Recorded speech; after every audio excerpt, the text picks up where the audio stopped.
नमस्कार रसिको.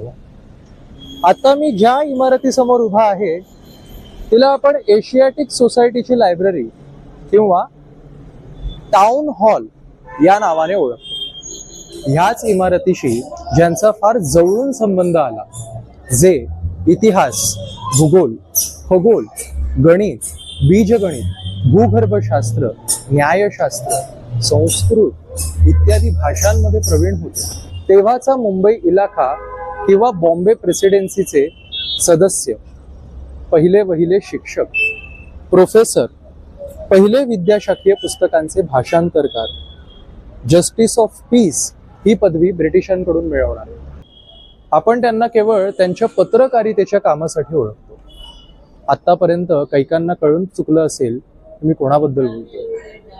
होय, बरोबर, पहिले समाज सुधारक, ज्ञान क्रांतीचे जनक, दर्पणकार बाळशास्त्री जांभेकर यांच्याविषयी. जांभेकरांना 12 भाषांचे ज्ञान होते.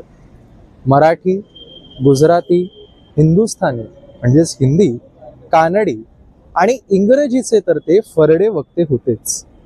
पण त्यासोबतच त्यांना फ्रेंच व इतर काही अन्य भाषांचं तसंच लिपींचं सुद्धा ज्ञान होतं.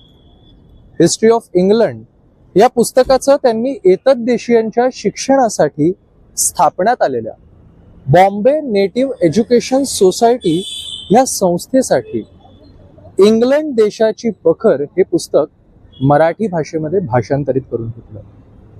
तसंच माउंट स्टुअर्ट एल्फिन्स्टन, जे मुंबईचे त्या काळचे गव्हर्नर जनरल, त्यांच्या हिस्ट्री ऑफ इंडिया ह्या पुस्तकाचा हिंदुस्थानचा इतिहास ह्या नावाखाली एक अनुवाद केलेला देखील आढळतो.